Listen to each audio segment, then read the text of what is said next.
acondúctese, demuéstreme. Si la persona se aconducta y me demuestra, tiene el cuarto ordenado, no deja el televisor prendido cuando se va, no juega no sé qué, si yo le digo que venga a las 10, viene a las 10, hombre, yo feliz, él se controla solo. Entonces, esta entidad me parece que puede ser un interesante ejemplo que podría cumplir la entidad gremial, en este caso, Gestal Salud, porque podría demostrarle a la superintendencia financiera que ustedes son gente adulta, que se sabe manejar, que no necesitan tanta supervisión, que ustedes son responsables y que ustedes como sector, oiga, no, mire, ¿sabe qué? Ahí hay uno que se lo está haciendo mal. Mire, qué pena, pero mire, usted o se afina o no puede estar acá. ¿Será que yo, estando afuera de Gestal Salud, me interesará entrar a Gestal Salud? Claro, me interesa porque yo veo que es como un club de buenas prácticas y yo puedo aprender. Yo puedo decirles, oiga, mire, qué pena, yo sé que no soy tan pilo como ustedes, pero me pueden enseñar. O sea, yo gano al entrar. Yo gano porque entonces me empiezo a parecer mejor a los buenos y voy dejando atrás a los malos. Se van convirtiendo ustedes en un club de los que sí saben hacer las cosas. Entonces, esta estrategia del autocontrolador del mercado de valores me parece que puede ser un rol importante a jugar, porque podrían como montar un sistema de gestión de riesgos como el de la Super, digamos, como el que montaría la Super, pero al servicio de ustedes, para que antes de que lleguen a cortarle la cabeza, ustedes tengan bombillos y puedan prender y les ayuden a ustedes. ¿Para qué nos ponemos a que si aquí hay 8 entidades o 10 entidades, cada uno se inventa 10 sistemas aparte? Pues ¿por qué no se montan uno digamos que tenga las particularidades, pero que vaya aprendiendo bombillos en donde se necesita? Me parece que esta puede ser una buena alternativa que se podría implementar. Al final, ¿qué queremos? Instituciones fuertes, capaces de dar forma al futuro deseado, no que lleguen como consecuencia de y que actúen reactivamente, no, que ustedes vayan y ustedes sean los que vayan dando la pauta. Que usted hace tal cosa, sí, es que nosotros ya estamos autorregulados, sí, es que nosotros ya tenemos un fondo de gestión de riesgo de enfermedades crónicas, sí, es que nosotros ya tenemos un riesgo, ustedes van adelante de todo. O sea, ese sería el ideal. Eso distingue las organizaciones modernas, organizaciones que se autocontrolan, que se autorregulan y son capaces de ser depositarias de la confianza del público. Hay una cosa que se llama valor público. Para ustedes que son juiciosos en eso, el autor líder del tema valor público, que lo mencionaba la doctora Karen esta mañana también, se llama Mark Moore. Mark Moore plantea un triángulo de lo que se denomina el valor público. El valor público es el valor o el beneficio que tienen que dar las entidades públicas, pero en este caso ustedes son depositarios de recursos públicos. Y decía, en este caso, ¿cuáles son las dos condiciones que dan lugar a que se genere ese valor público? Primero, legitimidad y reconocimiento social. ¿Quién le da a uno el reconocimiento social? ¿Yo? No. ¿Quién me lo da? La ciudadanía, la sociedad. Entonces tengo que ganarme ese reconocimiento. Y el segundo vértice de ese triángulo es la efectividad con que yo utilizo los recursos del público. Entonces yo tengo que demostrar que soy buen utilizador de recursos públicos y tengo que no solamente hacerlo, sino también parecerlo. Esas son las dos condiciones de la generación de valor público. Entonces, básicamente esa es la tarea y pues qué pena porque creo que me eché como una hora, pero pues me parecía que era importante para saber. ¿Perdón? Ah, bueno, muchas gracias. Bueno, muy amable. Muchas gracias. Entonces era eso lo que quería para decirles. Muy amable.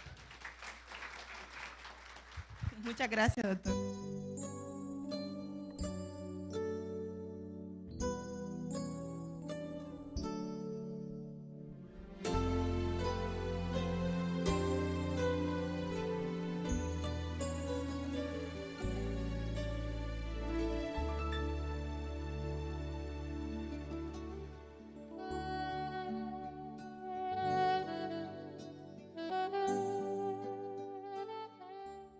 ¿Alguien tiene preguntas que realizarle al doctor?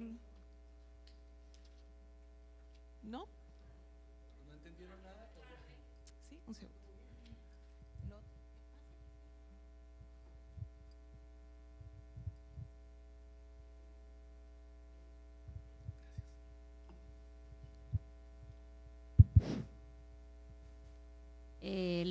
Nos manifestó en el transcurso de de su exposición que usted participó en la organización, por decirlo así, en los requisitos de la estructura financiera que se les exigía a las EPS, ¿verdad?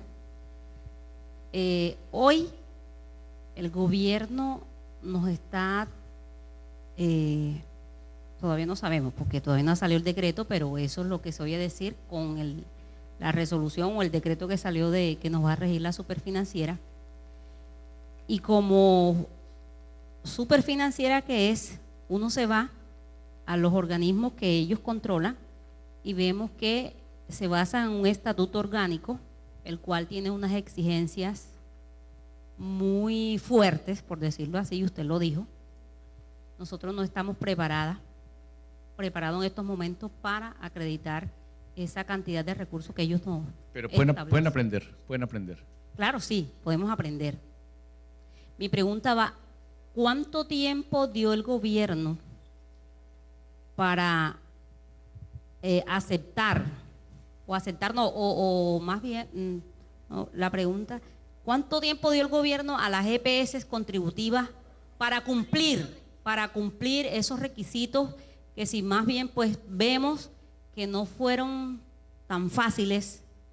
Y mi pregunta es, ¿cómo lo hicieron? Si lo cumplieron de una sola regulación o paulatinamente.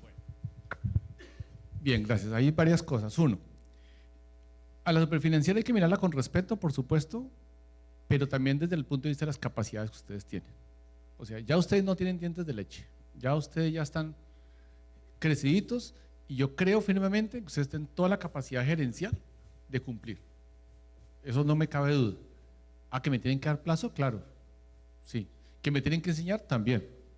Pero yo puedo cumplir. O sea, lo primero es ser consciente de las fortalezas, que me parece que usted la tiene. ¿Nosotros qué hicimos? Nosotros sabíamos que si sacábamos un estándar muy alto, me echaban primero, ¿cierto? Primero me echaban y segundo, pues tumbaban el decreto. Si sacábamos un decreto muy bajito, pues la gente terminaba riéndose de nosotros. Entonces teníamos que sacar un decreto más o menos exigente y con una gradualidad, ¿cierto? Mire, ya ustedes vieron qué hubiera pasado si se hubiera quebrado una entidad no grande, una mediana. ¿Qué hubiera pasado con el sistema contributivo? Como un dominó, se hubiera venido todo abajo. Entonces, si usted me preguntaba, si hubiera pensado con el deseo, ¿cuánto tiempo hubiéramos nosotros querido? No, pues mañana, mejor dicho, pongan la plata mañana. Eso no iba a suceder, eso no iba a suceder. Hay una cosa que se llama, la pasé muy rápido, que se llama el factor de riesgo. ¿Qué es el factor de riesgo? El factor de riesgo es el porcentaje sobre es una forma fácil de explicarlo, digamos. Si yo le doy a usted 100 pesos de recursos públicos, ¿qué porcentaje de eso le exijo que usted tenga para que me responda? ¿Cierto? Y que si me vuela, pues yo pueda recuperar algo. Claro, yo tengo que pensar que usted es responsable, porque si yo pienso que usted no es responsable, yo mejor no le doy la plata. Pero como yo pienso que usted es responsable, yo le voy dejando un poquito de la plata. Bien, en el caso del contributivo, se hizo la medición y eso se comporta de esta forma.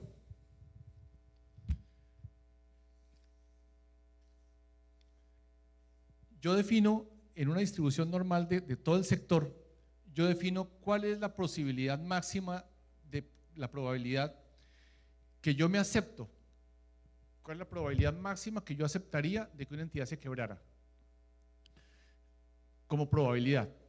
Entonces, en el mercado internacional se acepta que un mercado es relativamente seguro cuando una determinada entidad de ese mercado tiene menos del 5% de probabilidad de quiebra. ¿Sí? Digamos en general, así para decirlo de una forma sencilla, menos del 5% de probabilidad de quiebra. Si yo pongo muy allá, yo digo, no, es que yo quiero que en el 99% de las posibilidades las EPS no se quiebren o las entidades no se quiebren, eso me lleva a pedir tanta plata que la gente me manda para el carajo, ¿cierto?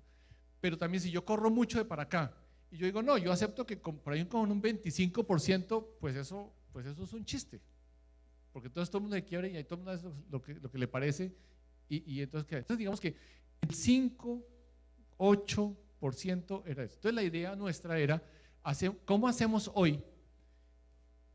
Que nosotros teníamos que poner un factor de riesgo, o sea, ¿qué porcentaje de lo que yo le estoy entregando de plata pública les voy a pedir que tengan de reserva, de patrimonio, para que medio se comporten medio, ¿cierto?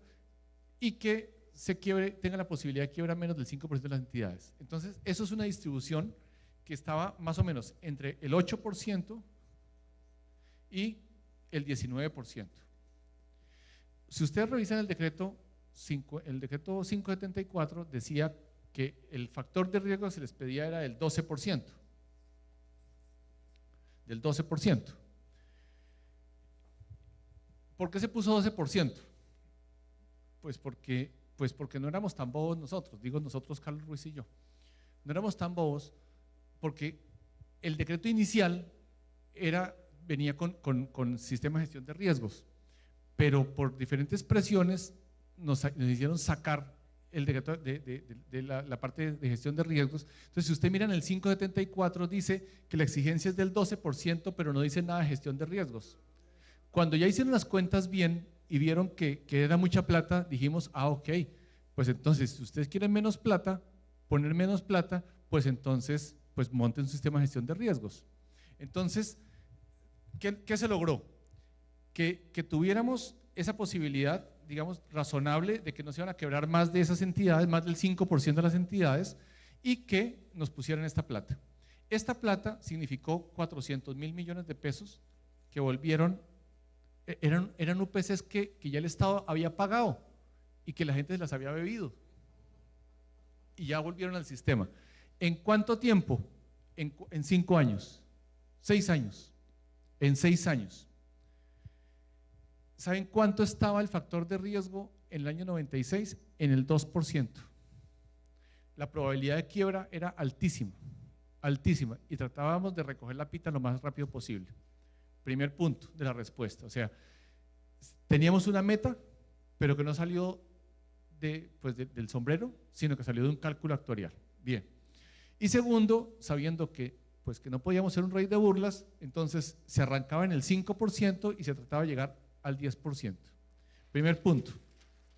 Segundo punto, para la exigencia de patrimonio era, el año 0 empezaba con el 5%, en el año 2, 6%, en el año 3, 7%, 8, 9 y 10. Hubo un año en que alargaron este, hubo un año en que alargaron este, pero bueno, digamos que esa es básicamente la forma. Muy bien. Eso sin implementar el sistema de gestión de riesgos. Pero ya dijimos que nosotros queríamos era EPS no solamente ricas, sino que tuvieran, no ricas, solventes, sino que tuvieran además que acreditaran saber manejar, ¿cierto? Entonces dijimos, si usted tiene un sistema de gestión de riesgos y que cumple estas condiciones, usted ya no pone el 5%, sino pone el 5.4%, o sea, acá. Y así, lo íbamos haciendo así, hasta que no llegaba aquí al 10, sino llegaba al 8%. ¿Cierto?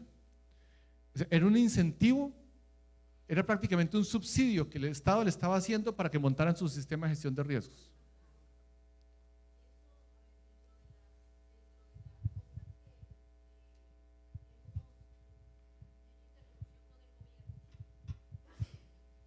Dentro de las cosas que hemos argumentado al gobierno para que este decreto cuando salga menos lesivo, de las cosas que has dicho, hemos logrado algunas. Una es que, y hay otra que no la hemos podido lograr, pero una es esa progresividad está aceptada, o sea, no nos van a exigir el 10 ya. Primero que todo está planteado 18 meses para que se implemente el decreto, o sea, año y medio, pero para empezar del 5, no del 10, o sea, está igualito. O sea que en eso tranquilos porque no nos van a exigir el 10. El problema, Álvaro, es que estas empresas son unas empresas muy grandes en su mayoría. Y la fórmula que se exige para la reserva del contributivo, para el patrimonio, perdón, de todas maneras tiene que ver con el tema de afiliados. Entonces, así sea para el 5%, estas empresas tendrían que empezar como mínimo con 28.000 millones de pesos. O sea, la progresividad está lograda. El 10%, mejor dicho, no va a ser más, va a ser eso. Pero el tema es que el solo 5 ya es difícil y ameritaría capitalización por parte de cualquier EPS, ¿cierto? Pero el problema más está en empresas como estas, cuyos propietarios no van a tener capacidad económica como si la tienen las cajas, que los propietarios son los grandes empresarios de este país, o como si lo tiene la empresa privada, que tienen posibilidad de soportar el 5. Entonces, yo creo que nosotros nos queda fácil, o nos ha quedado fácil argumentar, fácil entre comillas, que la progresividad, que se nos favorezca en cuanto se tenga sistemas de administración de riesgo, también nos lo van a aceptar. O sea, no nos van a tratar indistintamente al contributivo, pero ese es el problema, que la regla del contributivo nos la van a aplicar todo y así se hubieran hecho todas esas condiciones, para nosotros va a ser absolutamente difícil. Entonces yo creo que lo que nosotros tenemos que pelear en este momento es lo que tú decías hace un ratico, es que las condiciones de operación, la UPC, en la vulnerabilidad de los afiliados no es igual a la del contributivo y que nos puedan tasar menos que eso. Entonces, en eso yo creo que ahí sí, pues tú nos pudieras ayudar a soportar ese tema por la diferencia. No sé, no estoy segura y se los digo ya, no estoy segura porque ya lo he argumentado y me han dicho no, es la excepcionalidad por ser empresas solidarias. Lo he expuesto y me han dicho no, ¿por qué? Porque es que la excepcionalidad la tenían las cajas. Y ellos dijeron, no vamos a hacer excepción con nadie. Entonces, cuando yo lo digo, me dicen, no, oye, que no con nadie.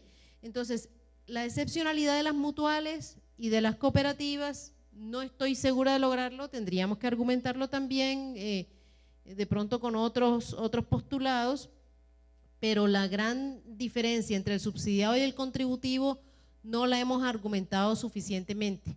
Eso te agradecería que de pronto, no, para que no repitas la exposición, o sea, digamos que de pronto nos pudieras ayudar, me atrevo a decirle, con un documento escrito, que incluso nos pudieras acompañar a soportar sobre todo esa diferencia, porque esta progresividad, como te digo, ya la logramos. ¿Sí? Sí, claro, con mucho gusto y le agradezco mucho la confianza. Hay muchas más diferencias que estas, una de las diferencias claras con el tema del contributivo era que uno sí sabía para dónde se había ido la plata, para equipos de fútbol, para fábricas de colchones, uno sí sabía para dónde se había ido la plata. Yo no tengo, digamos, pues, que hablar, digamos, en el año 2006 uno tenía la percepción de que en el régimen subsidiado la plata sí se había ido para la prestación, eso no existía ese mal sabor, digamos, que existía con el contributivo, y que la historia terminó dándonos la razón. Pero yo creería que, si bien hay dificultades para cumplir con un umbral, siempre piensen que detrás de esto lo que está es una probabilidad de quiebra. Entonces, obviamente hay que patalear y todo, pero hay que tener en cuenta que si yo no lo tengo, yo mismo debo saber que yo tengo probabilidad de pérdida. Ya después lo que negocio con el gobierno es otra cosa, pero yo tengo que saber que tengo una probabilidad de pérdida mayor, primero. Por otro lado, la verdad sí, las cajas cuando estábamos en el tema sí patalearon harto, pero patalearon, miren ustedes, más porque las cajas, si ustedes recuerdan, si tú recuerdas, Elisa, las cajas eran las que iban a ser socias de la nueva EPS. Oiga, y querían entrar con la cédula. No, querían entrar con la cédula. No, que nosotros le entramos. Bueno, y si usted va a entrar, bueno, y ajá, y la plata. No, que nosotros le estamos haciendo un favor a esto. No, mire, gracias por todo, pero bueno, no, hasta luego. O sea, no, hubo mucha presión hasta de muy mala fe, pero nosotros nos mantuvimos firmes. Si el decreto lo van a sacar con excepciones, yo renuncio, le dije al ministro. Si el decreto está con renuncio. Sí. Entonces, sí. Entonces yo creo, y quiero introducir ese tema, es porque ya no me tocan esas decisiones, pero yo creería que la naturaleza, si sea seguro, caja, no sé qué tal cosa, yo no estoy tan seguro de que por ser mutual o digamos por ser, digamos, sin ánimo de lucro, deba analizarse el riesgo diferente, porque es que yo creo que no tiene nada que ver con lo que hemos dicho. No tiene nada que ver con lo que hemos dicho. Ahora, ¿qué pasaba? ¿Y qué pasaba? Eso sí pasaba con el régimen contributivo. Nosotros le decíamos, mire, en el régimen contributivo existía un gran problema, era que los reportes que presentaban al Estado siempre tendían a dar pérdida o una utilidad muy chiquitica. ¿Por qué creen que pasaba eso? Pues para presionar la UPC hacia arriba, ¿cierto? Entonces, entre más cerquita diera la UPC, pues más presionaba la UPC hacia arriba. Entonces nosotros dijimos, tranquilo, usted no tiene que poner plata, usted lo puede hacer por la vía de utilidades retenidas. Si el señor es gerente de una EPS de contributivo y siempre daba 0, 0, 0, 0, 0, 0, señor gerente, ¿qué alternativas tenía para conseguir esa plata? Tenía tres alternativas. Primero, vender una casa por allá, o un equipo de fútbol, o una fábrica de colchones, o un colegio. Eso es una cosa, ¿cierto? Pero decirle a los jefes que vendan la casa no es fácil. Entonces, esa parte es maluca. Segundo, decirle a los jefes que pongan plata. Difícil, ¿cierto? Maluco. Tener que decirle yo a los jefes que me pongan plata. Maluco. Tercera forma, utilidades retenidas. O sea, ahora sí me veo obligado a mostrar mis utilidades para poder decir que las retengo y de ahí saco el 5%. Entonces, la ganancia para nosotros, digamos, como equipo técnico era doble, porque por fin sabíamos cuánta plata estaban ganando los EPS. Por fin, porque ahora sí están obligados. Era dos cosas: o me reportaba lo que estaban ganando, o le pedía plata al jefe, y eso pues a nadie le gustaba. Entonces yo creo que aquí pues pensando en voz alta, con la confianza que me ha dado Elisa, yo creo que aquí nos toca pensar es en cómo tratamos de lograr un umbral que le transmita seguridad al sector, no sé si el 5, el 3 o el 2, no sé, algo que a nosotros mismos nos satisfaga, responsablemente, y empecemos a pensar que tiene que salir de la misma operación. O sea, tiene que salir de la misma operación, porque plata no tengo. O sea, entonces,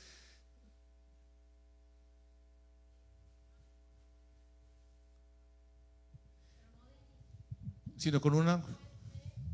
Sí. Mire, yo obviamente con mucho gusto acepto el ofrecimiento de acompañarlos, pero yo creo que esto es por el propio bien de las entidades, el propio bien del sector. Porque es que, Dios no lo quiera, se llega a quebrar una o dos y el prestigio del sector es el que se pone en duda. Entonces, pensémoslo, pero sería ese punto. Bien, el otro punto es el de las reservas. Las reservas es otra cosa, o sea, esto es patrimonio, al final esto es una plata de respaldo, nadie va a querer esto para comérselo en una fiesta mañana, no, esto es patrimonio. El tema de las reservas es donde ustedes sí pueden actuar mucho, porque las reservas también tienen una gradualidad. Las reservas es la plata que yo tengo que tener para la operación, y ahí también hay un manejo de gestión de riesgo que podemos discutir con más detalle, pero yo creo que este 5% no necesariamente tiene que ser 5, puede ser 4, ¿sí? Porque es que las diferencias son muy grandes, entonces yo creo que hay forma de patalearlo. Otra pregunta. ¿Podemos mandar?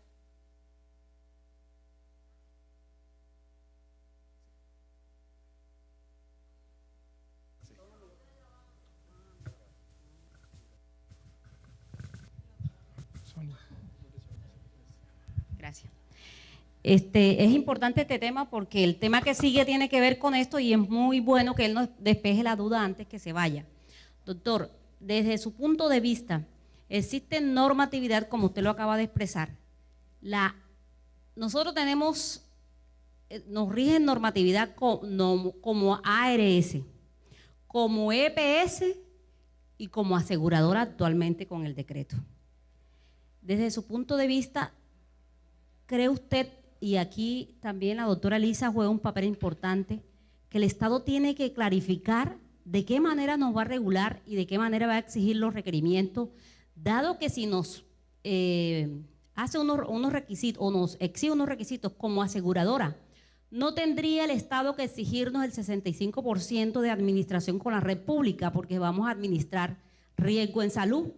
Entonces, desde ese punto de vista, doctor, cómo usted podría, doctora Elisa, conjuntamente con Gestar Salud como agremiación, discutir estos temas frente al gobierno que permita de pronto clarificar y tener una regularidad desde un solo enfoque, porque nos exigen como una cosa, necesitamos unos requisitos como otra. Entonces yo sí creo que es importante escuchar su concepto, doctor, con relación al tema, y antemano pues que le apoye a la doctora Elisa en esta defensa que vamos a hacer ante el gobierno con este tema. Gracias. Sí, gracias. Hay una razón que bien lo decía el doctor Castellanos de ese 60% que pues me parece que es una razón de política pública que a mí no me parecía lógica, pero pues está por ley y dice que el 60% con la red pública y tal, pues porque había un propósito de fortalecer la red pública, lo cual en sí mismo me parece que está bien. Pero una cosa es que entre comillas uno le regale la plata y otra cosa es que la red pública lo haga bien. O sea, si me están garantizando la financiación, pues exíjale también que cumpla. A mí me parece que ahí el gobierno nacional tiene una exigencia, una tarea pendiente porque no me puede pedir eso. La otra cosa es que tampoco tendría que exigirme un porcentaje máximo de administración, pues porque es que pues si yo soy, es decir, a mí tampoco me pueden limitar eso. Entonces, me limitan la UPC, me limitan con quién contrato, me limitan a cómo contrato. No, pues más bien porque no coge usted y maneja. Pues porque si usted está tan bueno, pues más bien coge usted y maneje. O sea, o me deja mover, si sabe tanto, porque no coge usted y maneja. Entonces yo creo que ahí hay formas, digamos, de eso. Lo que pasa es que pues obviamente, pues eso es que es primero el huevo o la gallina, ¿no? La red pública no mejora porque no tiene la plata, no tiene la plata, entonces no mejora. Pero ese argumento era cierto hace unos años. Hoy en día el aseguramiento ya es casi total. Hoy en día no se pueden quejar de falta de plata. Hay mucha debilidad de gerencia en la red pública, pero mucha, que es necesario también que se implementen mejoras allí. Lo dice el informe de la salud de la OPS, de la OMS del año 2010, entre el 20 y el 40% de los recursos de salud se pierden por ineficiencia. Y no es por acá, porque a ustedes lo limitan en el acto administrativo, no es por acá. Eso sí lo tengo claro. Entonces yo creo que por ese lado puede ser. Pero es una pelea conceptual difícil de llegar, pero habría que dar la pelea. Sí. Bueno.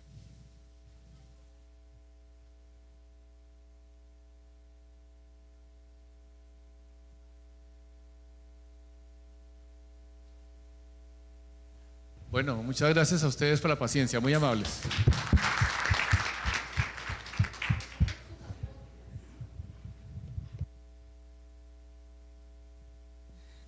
Bueno, muchas gracias. Elisa.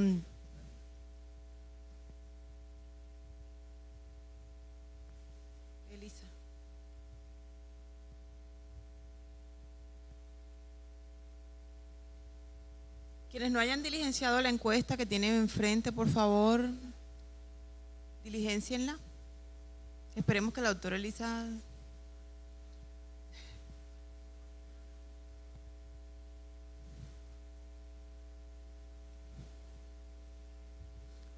Queremos saber si, adicional a las inquietudes que hemos resuelto con el doctor Álvaro y que tienen directa relación con el tema que esta mañana les estaba preocupando de manera importante, si existen aún muchas otras inquietudes que quieran manifestarle a la doctora Elisa directamente, o si ya podemos dar por terminada la sesión, porque veo que están abandonando el salón.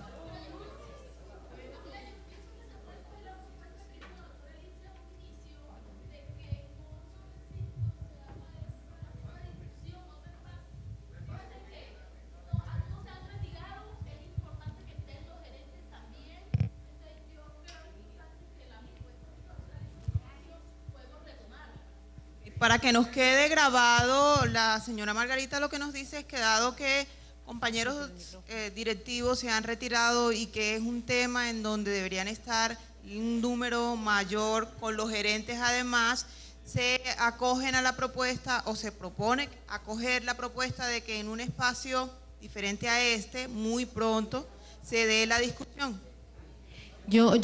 Si están de acuerdo, yo les propondría una cosita adicional. Yo no sé, abusando del tiempo de Álvaro, y si para esa reunión ya pudiéramos tener,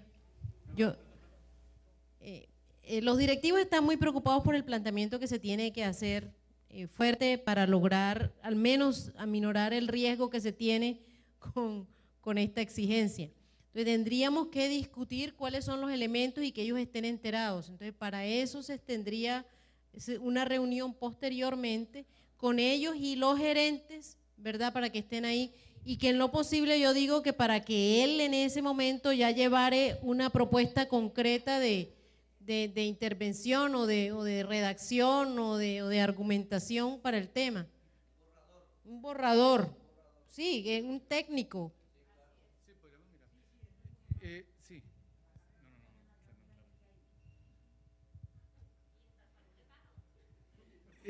No, a ver, yo creo que ahí hay varias cosas.